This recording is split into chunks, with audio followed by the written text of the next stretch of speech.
Bueno, buenas tardes, bienvenidos a todos a una nueva conferencia de formación continua de la Confederación Española de Abogados Jóvenes.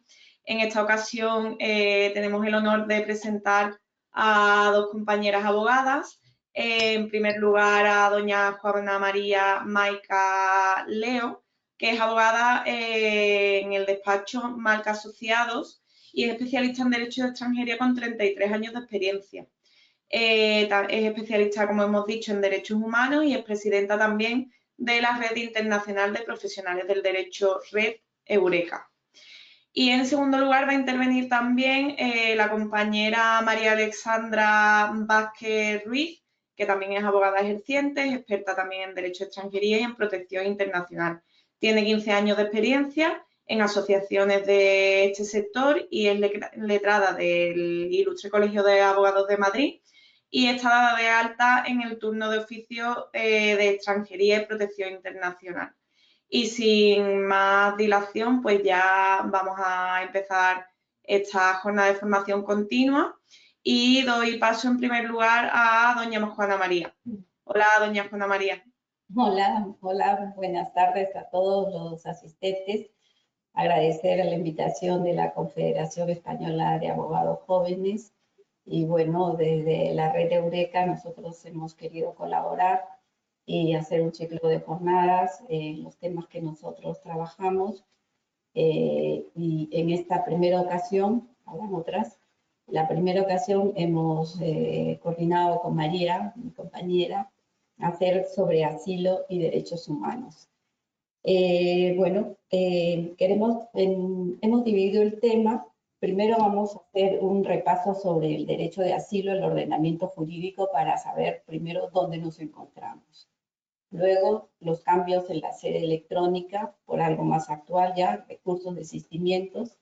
Luego, las notificaciones a los solicitantes de la protección internacional. Luego, novedades sobre citas y renovaciones, implicaciones y exigencias del Pacto Europeo de Migraciones. Y luego, finalmente, una relación entre asilo y arraigo, porque muchos solicitantes de asilo pues han ido por esta vía. Entonces, sin más, yo voy a pasar a mi exposición. Yo creo que están viendo bien las diapositivas, ¿no?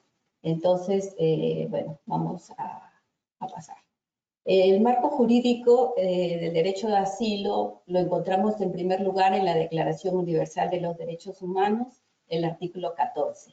Luego tenemos la Convención sobre el Estatuto de Refugiados, que es, bueno, la Convención Marco. Esa es la de 1951, esa es la que nos tenemos que dirigir para todo lo relacionado al asilo. Luego también tenemos la Carta de Derechos Fundamentales de la Unión Europea, en su artículo 18.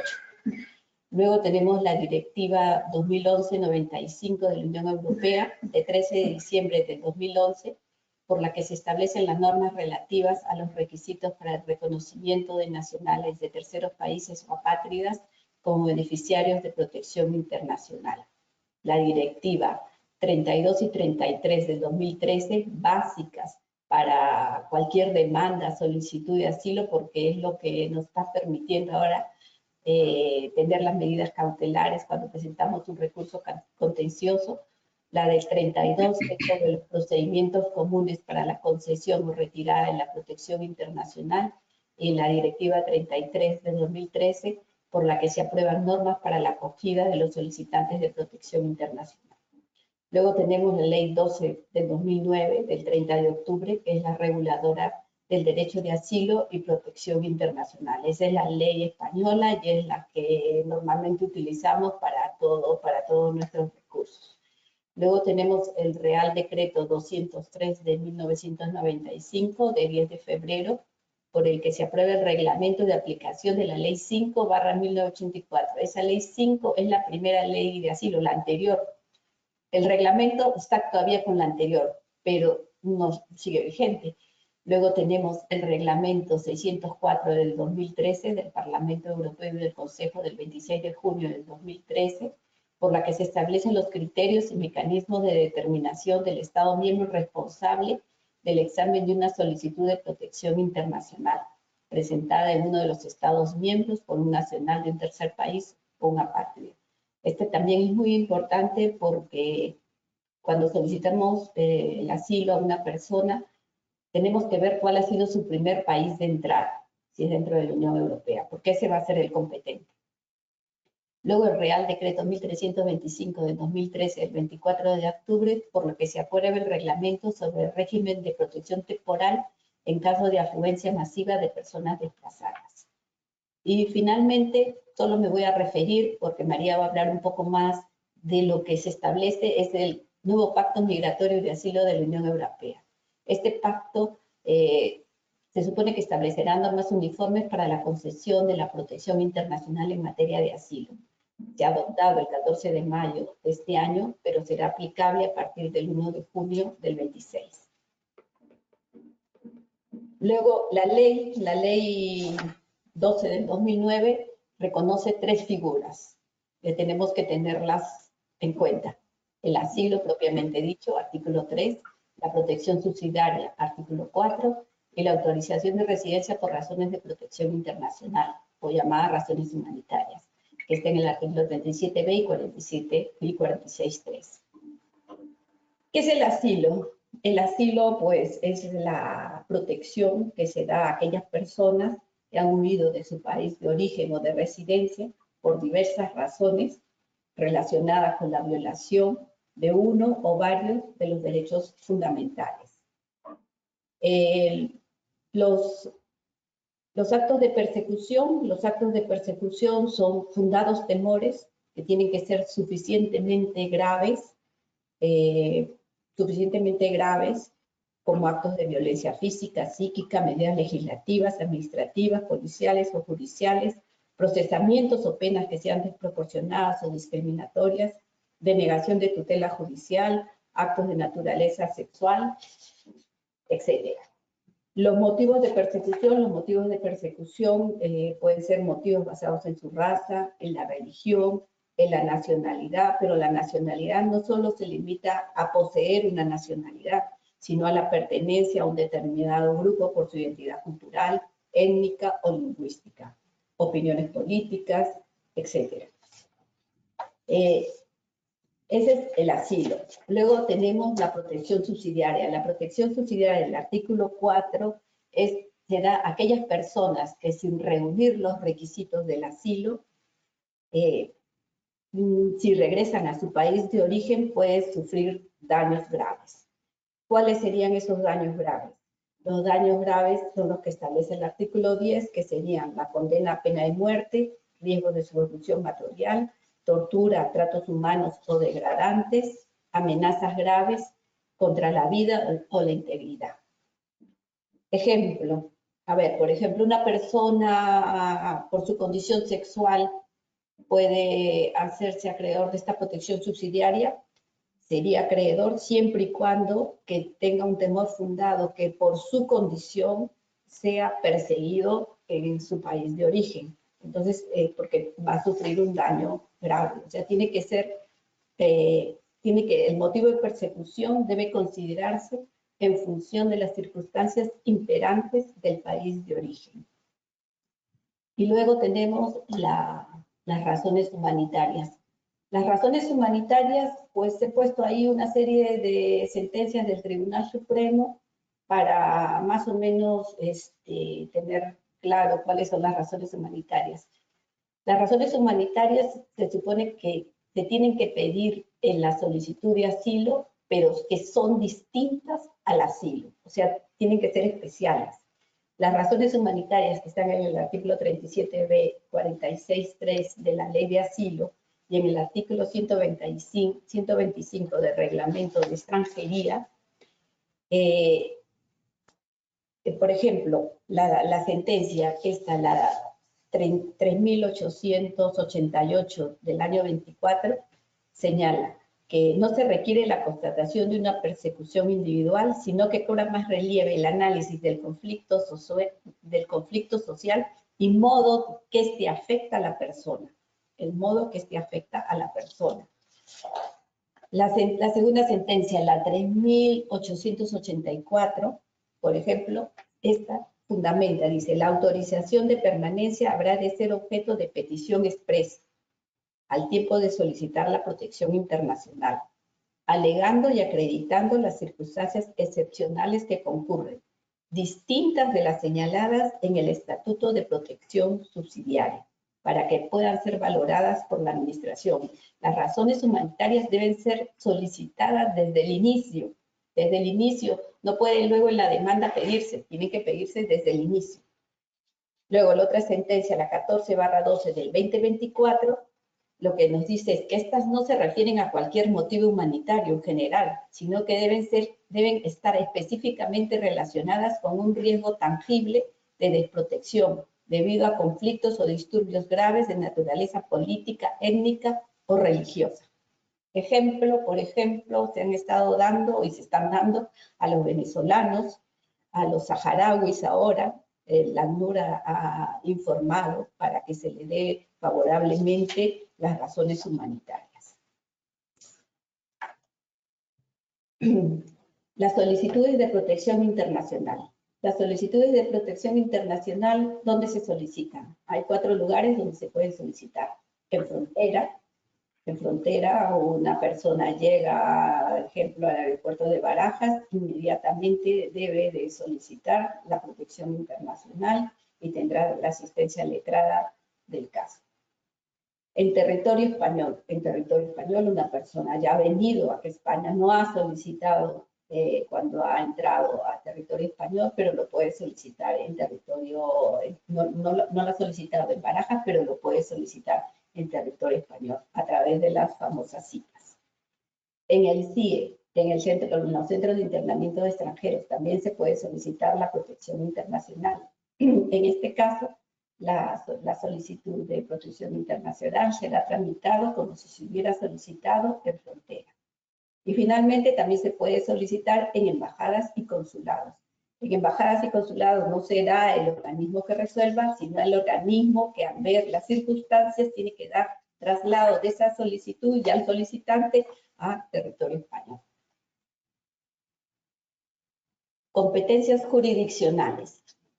Las competencias jurisdiccionales de una resolución de inadmisión son los juzgados centrales de lo contencioso administrativo y en apelación es la Audiencia Nacional.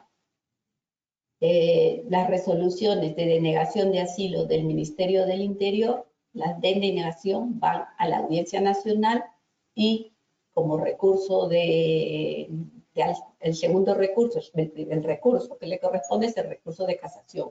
Como ya sabemos, el recurso de casación son motivos muy tasados.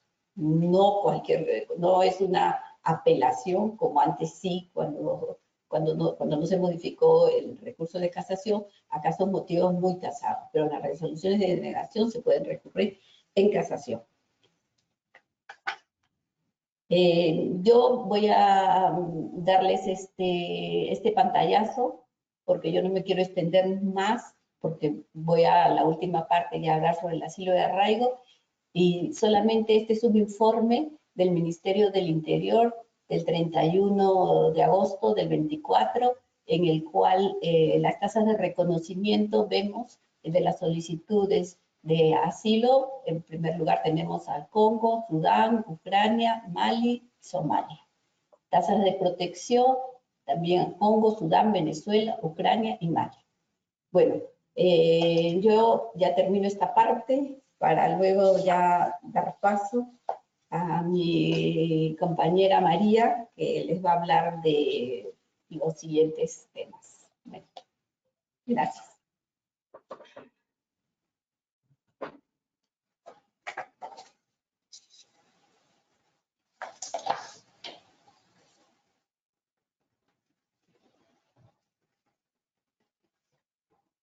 Muy buenas tardes. Voy a intentar... Ok. Buenas tardes. Agradecida a la Confederación de Abogados Jóvenes por esta invitación a Red Eureka, donde hemos venido tanto Juan y como yo un poco a conversar sobre todo lo que tiene que ver con el asilo y los derechos humanos, ¿no? Que a veces se nos despista un poco, y como tiene tanto de derecho administrativo y tenemos órganos que son realmente complejos a la hora de entrar en relación con ellos, pues nos podemos confundir, ¿no? Yo intentaré hacer un pequeño resumen para que podamos de alguna manera dar un recorrido sencillo y rápido, sobre todo para colocarnos en la situación actual del funcionamiento administrativo de la protección internacional a través de sus propios organismos, ¿no? Tenemos unos cambios sustanciales en la relación con la administración. El Ministerio de Interior el año pasado, como veremos, ha cambiado su estructura orgánica. Queremos también transmitir un poco cuál es la experiencia en relación del acceso de los ciudadanos a la solicitud de protección internacional y esos cambios en la sede electrónica, que seguro vosotros tenéis experiencia, para la activación de esa relación directa con la administración a través de esa sede electrónica, ¿no? Que también es una novedad en estos últimos meses. Y finalmente, un poco dar unas pinceladas sobre la irrupción, ¿no? del Pacto Europeo de Migraciones en el escenario de la Unión Europea, que ha sido adoptado, como bien ha dicho Juani, el 14 de mayo del 2024, pero que entra en vigencia el 1 de junio del 2026. Pues esto es hablar de personas, ¿no? Y esto nos ampara, como bien se ha hecho el recorrido jurídico en la primera parte. Sí quiero hacer énfasis en que hablamos de personas que son sujetos de derechos y a su vez están respetados por todo el ordenamiento internacional humanitario, donde se protegen la dignidad humana de cada persona, y que esa dignidad humana, de forma consensuada y negociada por los países que han firmado todos estos tratados, principalmente la Carta de los Derechos Fundamentales de la Unión Europea, en el caso de la Unión Europea y de la Declaración Universal, que también incluye a la Unión Europea, pero también tenemos tratados que regulan situaciones como estas en Latinoamérica. Con lo cual, lo primero que tenemos que hacer es posicionarnos frente a cuál es el objeto de derecho, y en este caso es un sujeto. Es la dignidad humana, que es inviolable y debe ser respetada ante cualquier situación.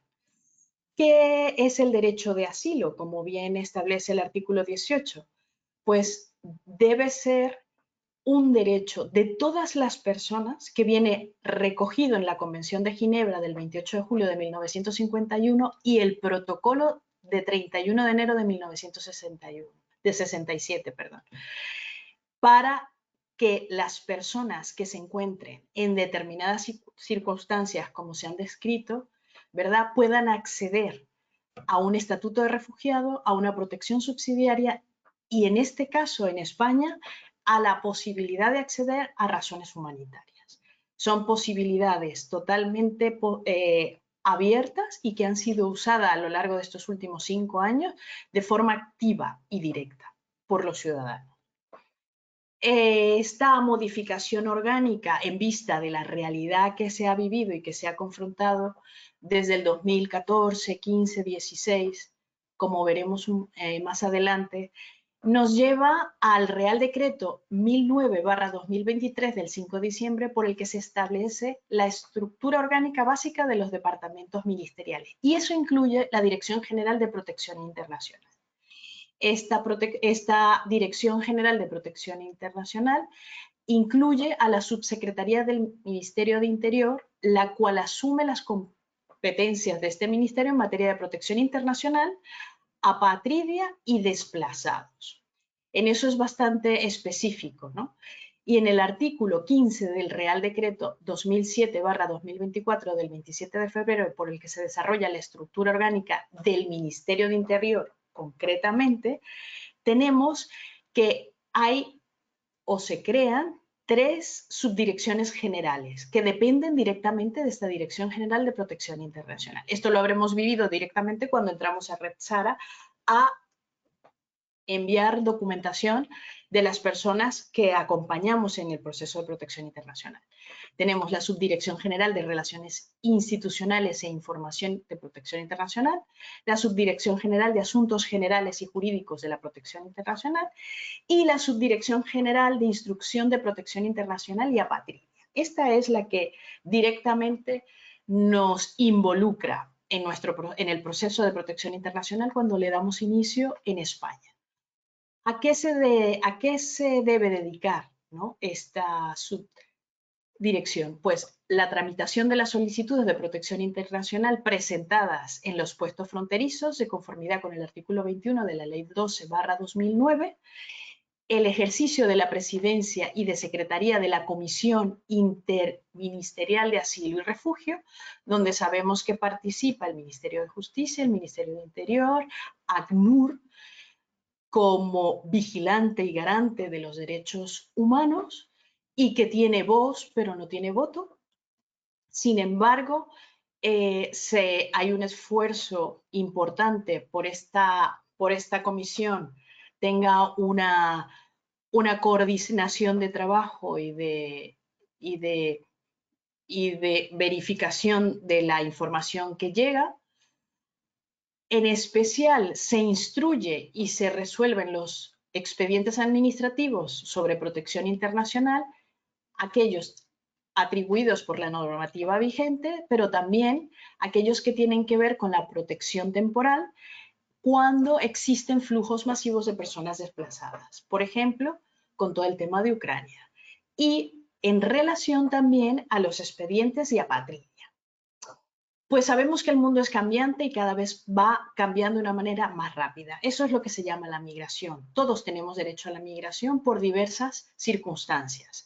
Y es un cambio, un movimiento, una renovación, una creación. Esto genera un mundo dinámico, un mundo que se transforma, un mundo que va de una manera rápida e inmediata generando derecho, que no necesariamente va al unísono ni va en consonancia con cada una de las situaciones, ¿no? Digamos que España ha estado interpelado, ha estado frente a un desafío tremendo desde el 2015, cuando recibimos una población que viene de Siria, donde empezamos a calentar motores frente a una realidad que parece que no va a detenerse y a la que no podemos predecir cuáles pueden ser las situaciones venideras. Frente a eso hemos tenido la guerra de Siria, hemos tenido Mali, hemos tenido la invasión en Afganistán y actualmente tenemos la guerra de Ucrania, con todo lo que seguramente se va a intensificar, porque no solamente las persecuciones se vienen generando por lo establecido en la norma, que hay que decir también que la norma es del 2009, necesita una adaptación y necesita una actualización de las realidades, no solo de los movimientos de personas a nivel internacional, sino además de las situaciones de cada país y de cada persona en cada momento, ¿no? Hablamos al principio, siempre se ha vinculado el tema del refugio con personas, los perfiles eran hombres, situación política, etc. Esto, por supuesto, se ha ampliado muchísimo. Sabéis que a día de hoy tenemos todo el tema del cambio climático que genera movimiento de igual manera, ¿no? Entonces tenemos una tendencia al alza, que se prevé que va a pronunciarse cada vez más y que requiere respuestas dentro de un marco jurídico que garantice la vida de las personas, y no solamente su vida, sino su posibilidad de no solo subsistencia ni de sobrevivir en el país donde se le brinda asilo, sino que tenga unas condiciones de vida digna. Entonces, para eso, en España se accede a través de una cita de formalización en relación a la solicitud de protección internacional. Es el primer paso. Y en esa solicitud que se realiza, siempre es importante y se recomienda que exista la asesoría de un abogado, que haya un intérprete si la persona no habla el castellano, y fundamentalmente poder contar ciertamente ya sabéis que por temas de rapidez ya se llevan los relatos, se llevan las pruebas, este relato debe ser coherente, consistente, sistemático. Y efectivamente existe ya cierta fluidez en esta parte de la formalización, que es a través de una entrevista. Sin embargo, para poder formalizarlo es necesario tener una cita en la policía, en especial en Madrid, voy a hablar en Madrid concretamente, para poder realizar esa entrevista. ¿Qué ha pasado frente a una imposibilidad de la atención a todas esas solicitudes de formalización de protección internacional? Se ha dividido esto de formalización, previamente se ha abierto un canal de manifestación de voluntad, que es la que de alguna manera cobija a las personas que han manifestado la declaración de voluntad para que no sean devueltas a su país de origen y no se les aplique la ley de extranjería. Con lo cual, se obtiene esta cita, que sabéis perfectamente que es prácticamente imposible. La gente en muchos de estos lugares se da esta cita solo para la manifestación y luego desde la manifestación se coloca otra cita para la formalización que puede pasar un año, sin más. O puede ser más rápida. O sencillamente las personas siguen llamando a estos teléfonos para conseguir esta cita de formalización. Cada comunidad autónoma funciona de manera diferente. Como veréis en la página web que os indico en la lámina, hay una lista de todas las comisarías a las cuales se puede acceder y puede ser por correo electrónico, por llamada de teléfono, etc. Claro, esta situación tan dramática, porque vemos a familias que no pueden, al no haber formalizado la protección internacional, no pueden ser acogidas dentro del sistema de acogida que garantiza un alojamiento y una manutención mínima para la subsistencia durante, en principio, los 6 primeros meses y luego esto se extiende, como sabéis, a los 18 meses. ¿Qué pasa? Una de las propuestas que se ha hecho es la posibilidad de acceder a esta cita por vía de hecho. La solicitud a través de un registro público. En este caso tenemos un caso que lo realizó por un ayuntamiento de un pueblo de Madrid el 12 de mayo del 2023. Esa solicitud de declaración de voluntad se extiende en el tiempo, supera los 6 meses, donde podemos entender que hay silencio negativo y podemos acudir a la vía jurisdiccional para la solicitud de un letrado de oficio. Se accede al servicio de orientación jurídica y se le designa un letrado de oficio para que interponga un contencioso administrativo por la denegación de no haber accedido al procedimiento de protección internacional. ¿Qué pasa? Pues esa persona, desde el 2023, continúa llamando por teléfono, consigue la llamada de teléfono y efectivamente le dan una cita para el 30 de agosto. Formaliza su protección internacional el 30 de agosto y a partir de ahora, ¿verdad? ¿Qué pasa? ¿Qué pasa con el procedimiento de contencioso administrativo donde ya se ha interpuesto la demanda por el no acceso al inicio del procedimiento? Esto lo dejamos para conversarlo posteriormente, pero es una vía que ha sido innovadora y de alguna manera garantiza la posibilidad de esta persona pueda demostrar en algún momento, si hubiese sido detenida por la policía, hubiese por lo menos impedido una expulsión sin el estudio previo de su caso. Luego, ya sabéis que el primer mes es para la admisión del procedimiento. Luego tenemos 6 meses que la persona debe esperar con estancia, como la han llamado últimamente, estancia, no recuerdo muy bien cómo lo dicen, que me parece increíble, y no me parece del todo jurídico. Tolerable, ¿no? Decían algo así. Tolerada, sí. Eso es. Gracias, Juani. Es que me parece tan insólito que me cuesta.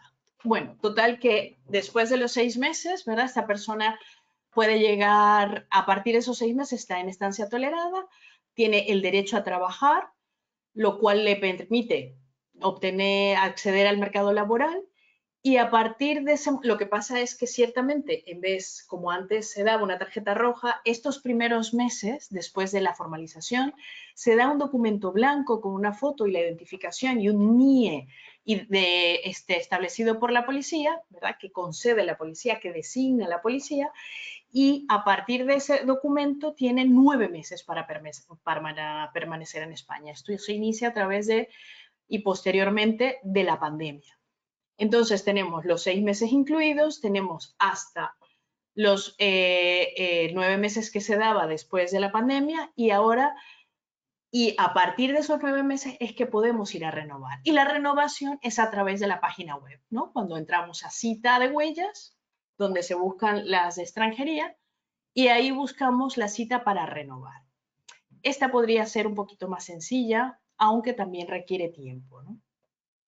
Tenemos una persona ya con 9 meses que tiene derecho al trabajo, que tiene derecho a acceder a todos los derechos como ha tenido desde el primer momento, ¿no? En el ejercicio sobre todo del derecho laboral. No obstante, ¿no?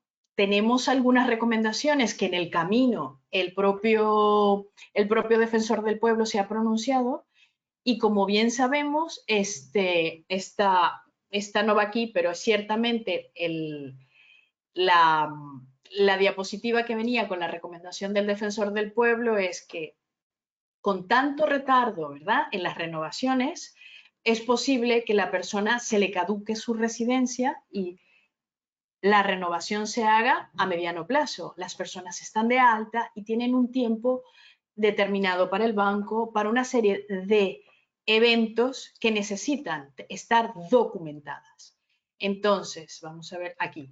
Entonces, por eso la Defensoría del Pueblo el año pasado, en julio, solicita que se permita una instrucción a las brigadas provinciales que sean ellas las que le emitan para documentar con tarjeta roja a los solicitantes de protección internacional. No solo aquellos, ¿verdad?, que se les ha denegado o que ha terminado su procedimiento de forma negativa, sino que se documente a esa persona que luego posiblemente va a ir, como bien sabéis, al contencioso administrativo, porque no puede ir con el recurso de reposición debajo del brazo a todos sitios. Nadie entiende qué significa eso, cuánto tiempo hay que esperar, ni nadie entiende lo que es una interposición y una demanda de contencioso administrativo. Conversar esto con los empleadores puede ser complicado, incluso con la propia administración pública que se manifiesta y que se materializa a través de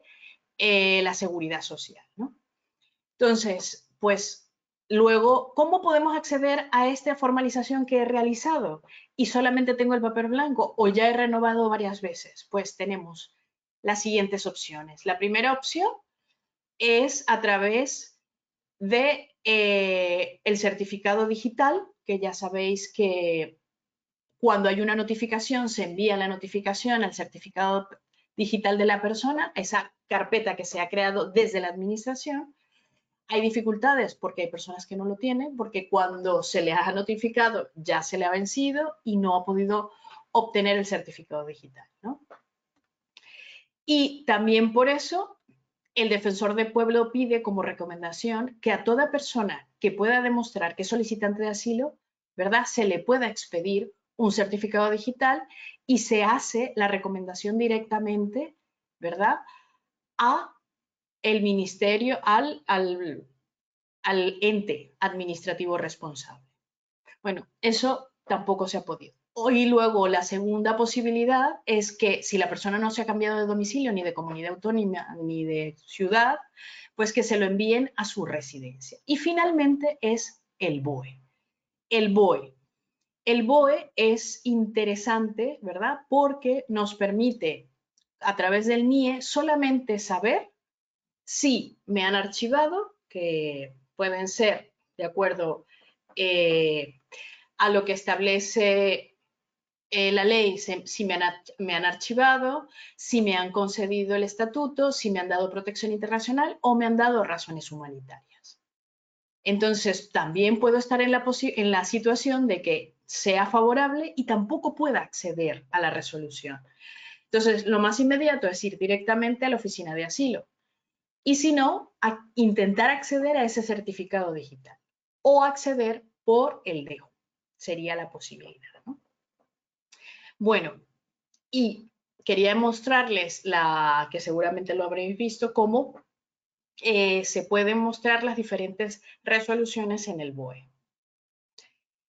Y bueno, como de forma rápida Juani ha paseado por las posibilidades de recurso ante cada una de las decisiones, pues creo que donde tengo que hacer énfasis es fundamentalmente en la necesidad del derecho de asistencia al letrado. Y esto lo extiendo completamente y directamente a lo que es el Pacto de Migración y Asilo, que debería ser una oportunidad para alcanzar un sistema de asilo justo y sólido. Sin embargo, frente a un tema complejo y sobre todo politizado y que ha centrado sus negociaciones y donde hay demasiadas tensiones, demasiados intereses y demasiadas fuerzas, pues quizás el producto podríamos decir que es menos malo de lo que debería, pero bajo ningún concepto deberíamos perder la mirada de que tenemos que proteger a las personas.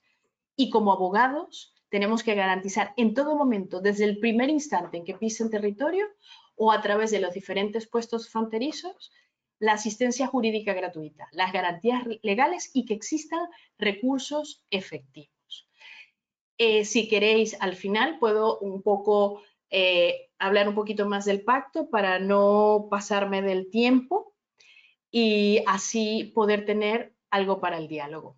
Finalmente, lo del pacto es el control de fronteras, personas migrantes irregulares que no se encuentren cumpliendo con la norma para acceder al país, la unificación de procedimientos comunes, acotar el sistema de protección internacional, tener una contención inmediata a través de 9 reglamentos y una directiva. Yo lo dejo hasta aquí para que Juani así continúe su ponencia. Vale, muchas gracias, María. Muchas gracias, María. Y bueno, yo continuando con los temas que a mí me ha correspondido, yo voy a hablar ahora del asilo y el arraigo laboral. Bueno, hemos hecho este apartado de asilo y arraigo laboral porque muchas personas solicitantes de asilo, cumplido un tiempo y unos requisitos que establece la ley de extranjería, pasan a solicitar una figura que es una figura de residencia a través de la ley 4/2000 de régimen jurídico de los extranjeros en España, o sea, la ley de extranjería, o sea, pasan del marco jurídico de asilo a la ley de extranjería. ¿A través de qué? Han estado pasando a través del arraigo laboral. El arraigo laboral, esta figura, antes de la modificación por el Real Decreto 629 del 2022, es una residencia que pueden obtener una autorización los extranjeros que acrediten permanencia continuada en España durante un periodo mínimo de 2 años, siempre que carezcan de antecedentes penales en España y su país de origen o en los países en que haya residido durante los últimos 5 años y que demuestren la existencia de relaciones laborales cuya duración no sea inferior a 6 meses. A efectos de acreditar la relación laboral y su duración, el interesado deberá presentar una resolución judicial que le reconozca o la resolución administrativa confirmatoria del acta de infracción de la Inspección de Trabajo y Seguridad Social que la acredite. Como vemos, antes de esta modificación del reglamento, las únicas maneras que se podía acceder al arraigo laboral era a través de una resolución administrativa o una resolución judicial que reconozca el periodo trabajado. Esto, pues, se presentaban arraigos laborales muy poquitos, porque, claro, era muy complicado porque el extranjero tenía que denunciar a su empleador para obtener o la resolución administrativa o la resolución judicial, y muy pocas veces se hacía. Sin embargo, a partir del 2021, a través de varias sentencias del Tribunal Supremo y de nuestro compañero Jaime Martín, se consiguió que no solamente sea esta la única manera de probar la relación laboral, sino el Tribunal Supremo estableció que tenía que ser cualquier medio de prueba admisible en derecho. Sin embargo, ahí se solicitaron ya, pues varias personas pudieron solicitar y meter sus solicitudes y conseguir.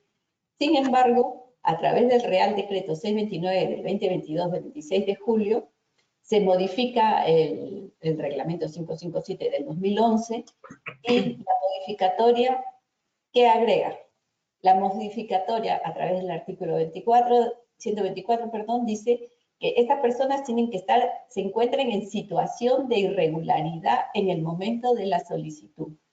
Y a efectos de acreditar la relación laboral y su duración, el interesado deberá presentar cualquier medio de prueba que acredite la existencia de una relación laboral, hasta ahí bien, previa, realizada en situación legal de estancia o de residencia. Bueno, cuando hubo esta modificación, todavía no se hablaba de la permanencia tolerada, que hemos dicho, con lo cual muchas personas, solicitantes de asilo, que sabemos, como ha dicho María, que cuando ya le conceden la autorización laboral, ya trabajan regularmente, están de altas en la seguridad social y tienen el tiempo cotizados, pudieron presentar sus solicitudes. Y podían presentar sus solicitudes porque a través de su hoja de vida laboral podían acreditar la relación laboral de más de 6 meses, ¿no? De mínimo 6 meses. Sin embargo, el Tribunal Supremo, la Sala de lo Contencioso Administrativo, la sección quinta, por sentencia 103 de 2004, modificó modificó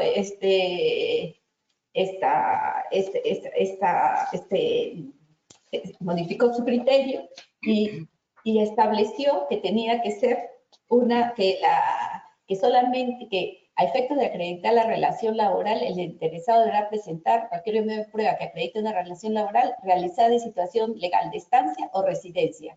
Y dijo que los solicitantes de asilo, de acuerdo a la ley y de acuerdo sobre todo a la sentencia del Tribunal de Justicia de la Unión Europea, luego al reglamento de la Unión Europea 32/2013, estas personas estaban en una situación de permanencia tolerada, que no era ni estancia ni residencia, por lo cual acá ya se cortó para que las personas solicitantes de asilo solicitantes de asilo puedan solicitar el arraigo laboral.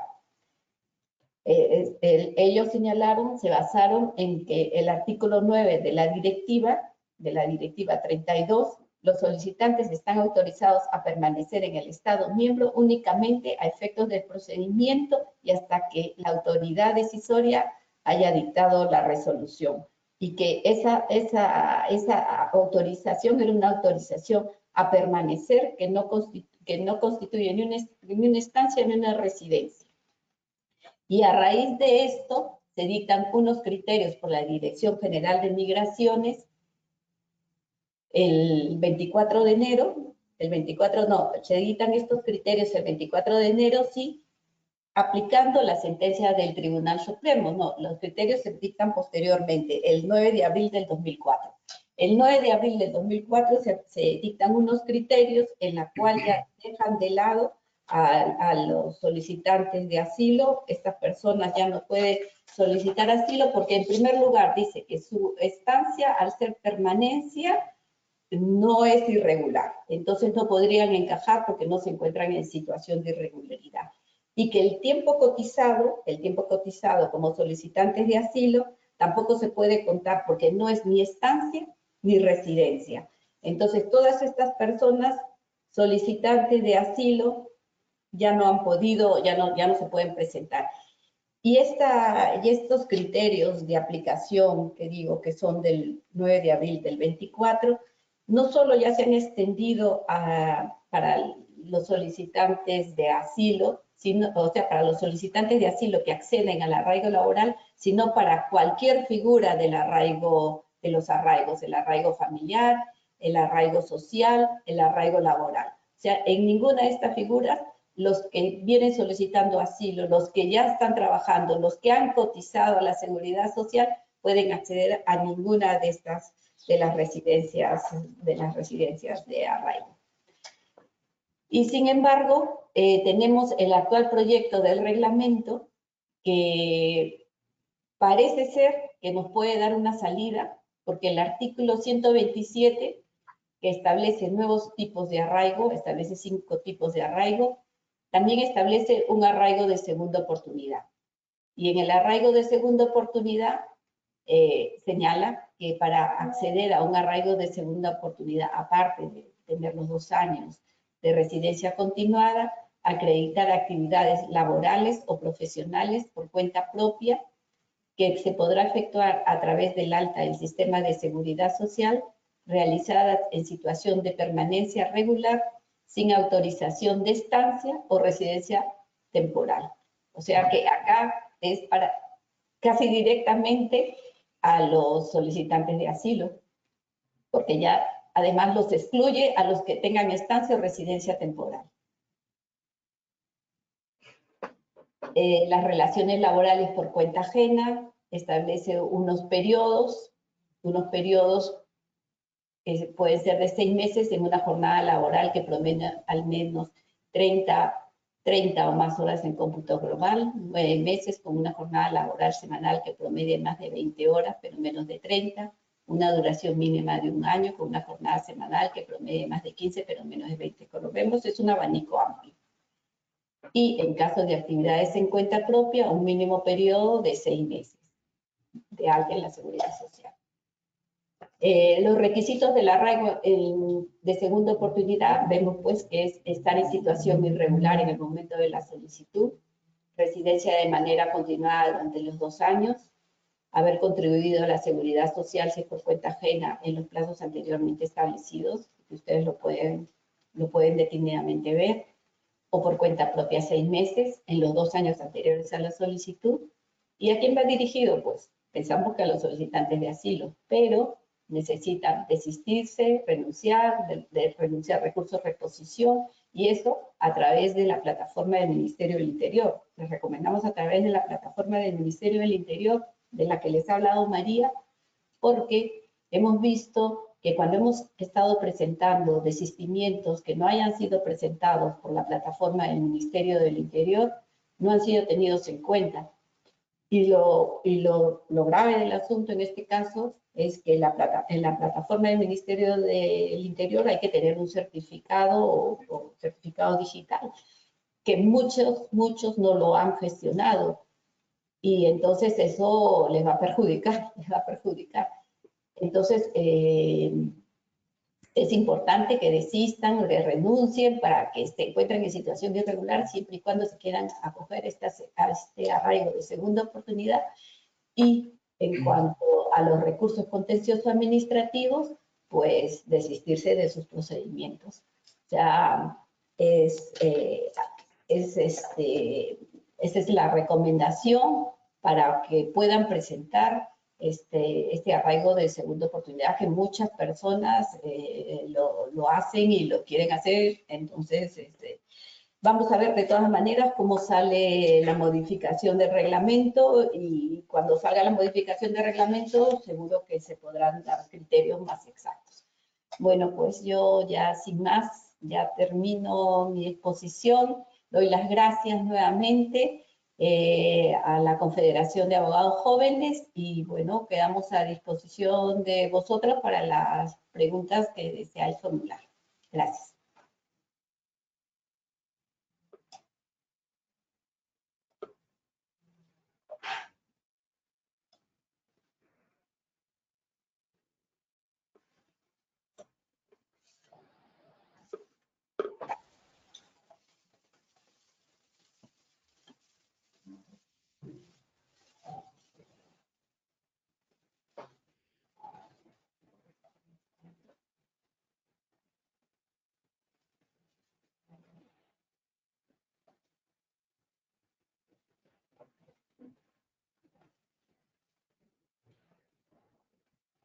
Bueno, yo creo que... Bueno, Ángel o son los que tienen las preguntas, ¿no? Me parece.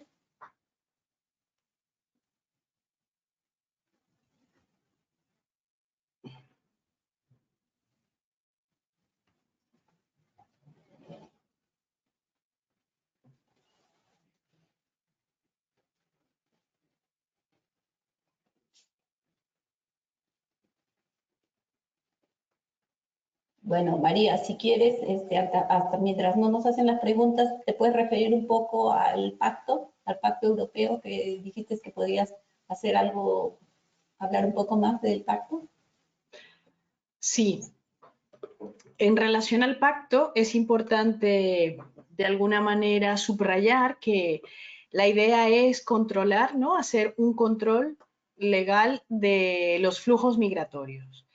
Y en especial es intentar, como hay otras experiencias previas, de que las personas solicitantes de asilo puedan acceder al procedimiento de forma inmediata en cuanto llegan a fronteras, con la ficción legal de que hasta que no son admitidas sus procedimientos de asilo, pues no han entrado al territorio. Con lo cual, esto anima desde la regulación que se ha dictado a que se realice un proceso expedito de la situación de la persona sin poder valorar medianamente en qué condiciones llega, cómo llega y qué necesidades tiene, que efectivamente son plazos muy cortos, donde en un primer momento se habla de orientación jurídica y no se habla de representación letrada, con lo cual tendríamos que en esos primeros días de procedimiento de recepción de las personas,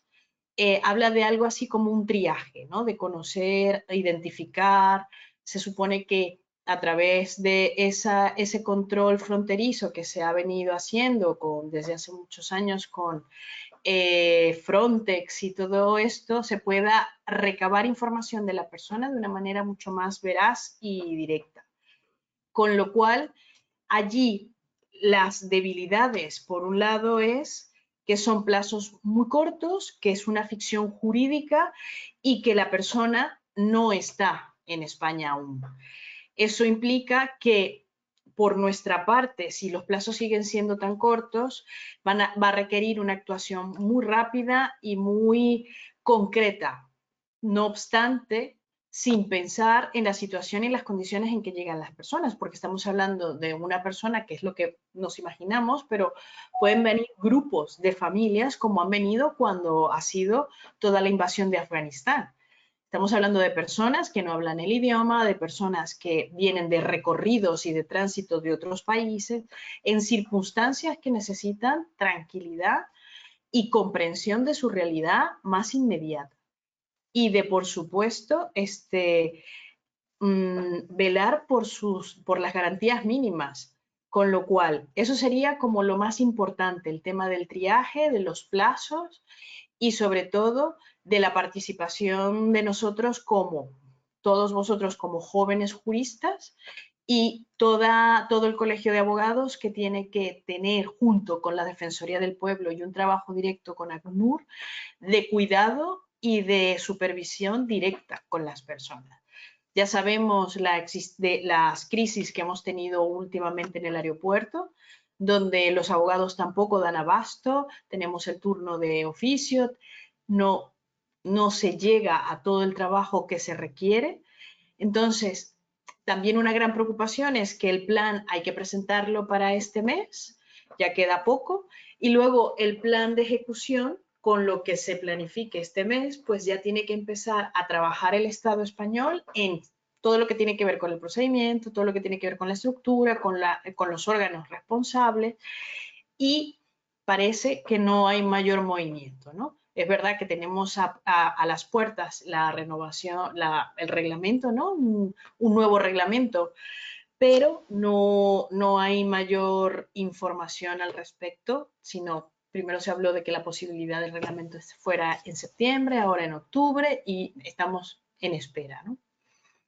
Lo importante de todo esto es poder aplicar lo que tenemos ahora de forma eficiente y que pueda ser para la protección de las personas. Con lo cual, ahora hay que garantizar por varias vías el desistimiento para que las personas que definitivamente quieran acudir a extranjería lo puedan hacer de forma clara, directa y sin inadmisiones a trámites, que es lo que se está viendo con mucha frecuencia últimamente, porque no llegan los desistimientos, no están las renuncias y solo se puede hacer a través de la plataforma. Entendemos que es un proceso y un momento de ajuste, pero esto va en detrimento y hace un daño irreparable a las personas, desde el momento en que no pueden solicitar el asilo con la cita que hablábamos al principio. Sí, Juan, y sí. no sé si quieres decir algo para cerrar. Eso, recalcar lo de la... Bueno, no sé si me escucháis, disculpad. ¿Me escucháis? Sí. Vale, disculpad que es que ha habido algún tipo de problema con el audio y no se comunicaba. Tenemos algunas preguntas que si queréis las paso a formular, ¿vale? Mirad, empiezo por la primera de la compañera Miriam Díaz. Dice ¿qué plazo hay para solicitar protección internacional desde que se entra en España? A ver, no existe un plazo establecido. Dice, la ley dice un mes debería solicitarse, pero no necesariamente. O sea, se puede solicitar en cualquier momento. Lógicamente, es mejor solicitarlo casi inmediatamente de haber entrado porque demuestra que tiene una persecución, ¿no? Y que su motivo era el asilo. Si es que se solicita pasado mucho tiempo, pues pierde un poco esa eficacia que puede tener su declaración. Además que no se necesita tener medios probatorios, o sea, no necesito esperar a tener pruebas. Tengo que tener un relato coherente, dice la jurisprudencia. El relato debe ser coherente. Si tengo pruebas, pues mucho mejor, pero el relato debe ser coherente y la solicitud lo más pronto que se pueda. Siguiente pregunta. Dice si se puede presentar solicitud por razones humanitarias de una persona de Venezuela sin previamente perdonad, haber solicitado protección internacional en policía o por cualquier otro medio. No se puede. Pues la solicitud de razones humanitarias es una solicitud que va conjunta a todo el procedimiento, que se le va a conceder luego por razones humanitarias, sí, pero la solicitud tiene que ser de protección internacional, asilo. Y luego, pues, exponer, como se dice, los motivos que sean las razones humanitarias, pero no se puede hacer solo razones humanitarias. El compañero Jairo dice, si antes de la reforma quien presentó solicitud de asilo y no tenga aún resolución, si no renuncia al primer trámite, será negado la solicitud de arraigo laboral o si hay una segunda oportunidad cuando se dé la reforma. Perdón, a ver, otra vez es que no lo he entendido bien. Sí, dice, hoy antes de la reforma, quien presentó solicitud de asilo y no tenga aún resolución, si no renuncia al primer trámite, será negado la solicitud de arraigo laboral o tendrá una segunda oportunidad cuando se dé la reforma. La reforma dice que tiene que estar en situación irregular y ya nos han advertido casi extraoficialmente que tienen que renunciar, o sea que tienen que renunciar, o sea que por eso vemos lo importante y difícil, porque el Ministerio del Interior ha establecido una plataforma para renuncias, para desistimientos, a través de un certificado digital o clave permanente, que con pasaporte no se puede hacer. Entonces nosotros estamos detrás de eso porque si no mucha gente se va a ver perjudicada, porque una simple desistimiento, renuncia hecha por plataforma SARA sin ir por el Ministerio del Interior, por esta plataforma especial que ha explicado María, si no se va por esta plataforma especial, no va a ser considerada, porque ya lo vemos ahora, no es considerada. Por lo menos en Madrid no es considerada. Siempre es importante decir, ¿no?, que esto es la propuesta de reglamento que se ha hecho. A esta propuesta de reglamento se han hecho una cantidad de propuestas por diferentes asociaciones y ONGs y una serie, o sea, que ha habido mucho análisis y muchas posiciones diferentes. Entonces, lo recomendable es, hemos visto que podría ser una opción la de segunda oportunidad, como bien lo ha explicado Juani, pero también hay que ser cuidadosos y esperar que salga el reglamento para saber exactamente cuáles son los requisitos. ¿Qué pasa? Estamos dentro de un marco de circunstancias excepcionales y lo que exige una circunstancia excepcional es que la persona se encuentre de forma irregular. Esto sigue siendo diferente en España. Yo creo que nunca hemos sido tan conscientes como ahora de que esta era una posibilidad de regularizarse en España que se ha ido extinguiendo a lo largo de los años en otros países de la Unión Europea.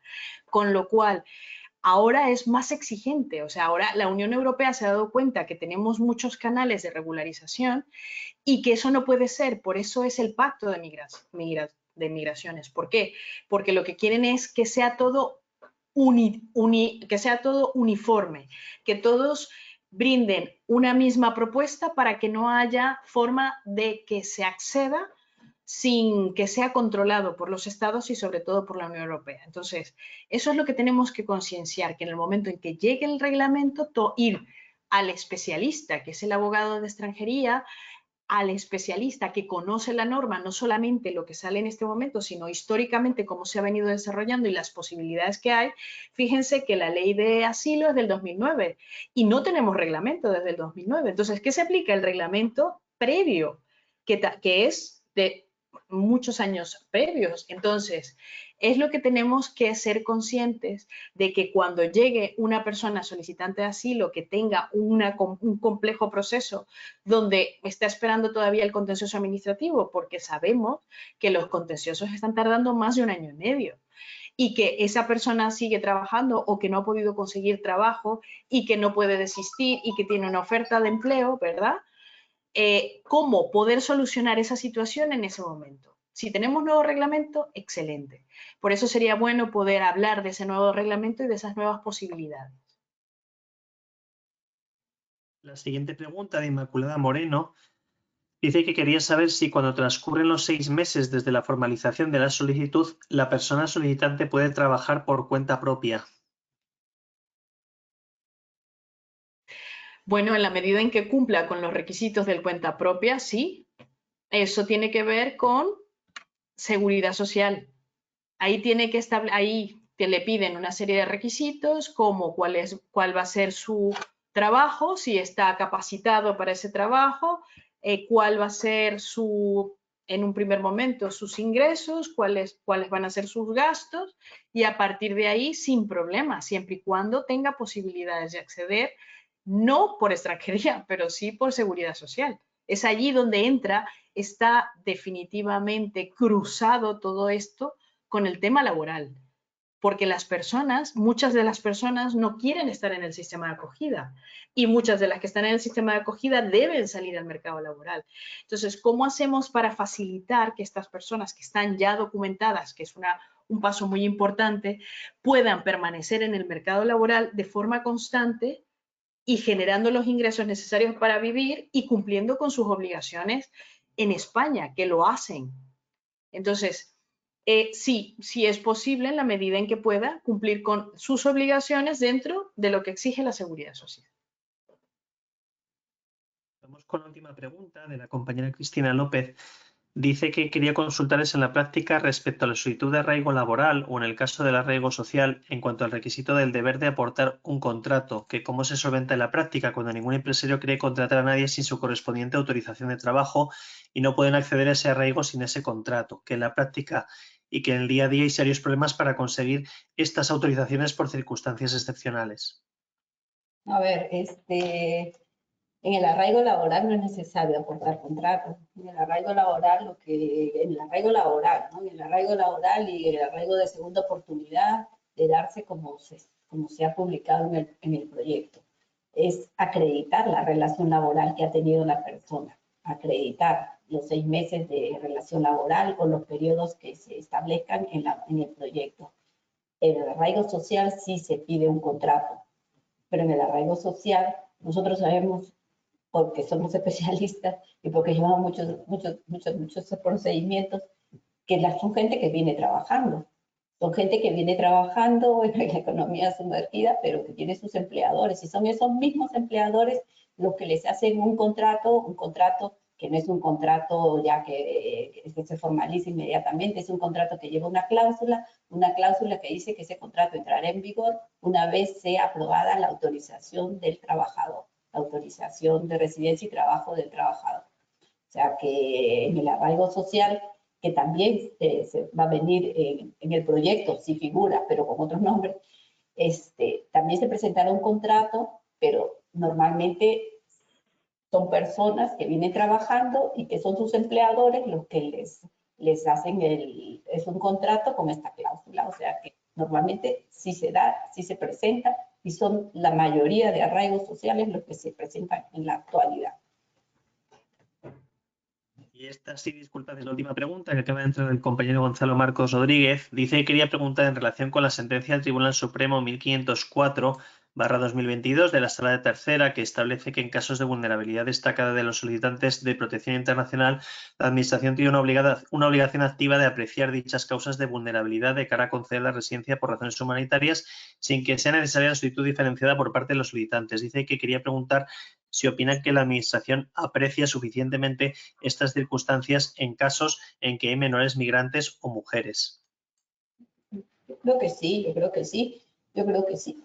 Yo creo que sí, porque circunstancias humanitarias, si se acreditan y que el retorno por eso pues, va a ser perjudicial, sí se da. Las circunstancias humanitarias hemos dicho que se están dando, además, en Venezuela, por ejemplo. María, tú nos puedes hablar más de eso, ¿no? En Venezuela, las circunstancias... Sí, efectivamente. Es verdad que la situación de Venezuela ha cambiado en estos últimos años, pero realmente cuando se empieza a comprender que las razones humanitarias pasan por no tener acceso a la salud, no tener acceso a la alimentación, no tener acceso mínimo a una posibilidad de subsistencia, no solamente, y entonces entra dentro de todo lo que tiene que ver con población vulnerable, que son personas enfermas con enfermedades crónicas, estamos hablando de mujeres embarazadas, familias monoparentales, estamos hablando de personas de tercera edad. En ese sentido y desde esa perspectiva, obviamente la OAR por eso decidió abrir razones humanitarias desde protección internacional, porque efectivamente pueden estar vinculadas y entrelazadas. Sin embargo, una situación de imposibilidad de que su estado de origen pueda garantizar esos mínimos derechos para su subsistencia es donde se da la posibilidad de circunstancias excepcionales. Y hay que, ciertamente es una figura controvertida porque es concedida es denegada la protección internacional, pero a su vez se le permite que por extranjería pueda recibir razones humanitarias. Por eso las razones humanitarias no tienen el mismo tiempo de duración cuando se da estatuto, cuando se da protección subsidiaria. Las razones humanitarias deben irse renovando anualmente. Y como habéis visto, también existe la novedad de que personas que han cometido delitos, pues se les retira las razones humanitarias o se les deniega la renovación. Entonces, hay una serie de casuística que es verdad que se han ido adaptando con esta época de gente que ya tiene muchos años en España, que tiene razones humanitarias y que no puede renovar. Y efectivamente, personas que, gracias a estas razones humanitarias, han podido permanecer en España sin la necesidad de volver a su país de origen. Y así con Somalia, algunos casos de El Salvador también se están dando. Entonces, bueno, son posibilidades que se están abriendo, pero con un trabajo conjunto entre Ministerio de Interior y Extranjería, que es un trabajo que requiere mucha coordinación. Y es allí donde vemos que va de forma lenta y pausada. Por eso también quería introducir que cuando una persona ya tiene más de 2 años renovando, que tiene un contrato de trabajo estable, pues habría que proponerle salir de esas circunstancias excepcionales y hacer una modificación por cuenta ajena, para que pueda efectivamente mantener una residencia por cuenta ajena o por cuenta propia, pero tener una residencia ya con 2 años, cuando se renueva, y luego 4 años, y así sucesivamente, ¿no? O sea que estos son momentos que se atajan de forma jurídica para una circunstancia concreta, pero no podemos permanecer en ella durante tanto tiempo. Son soluciones temporales.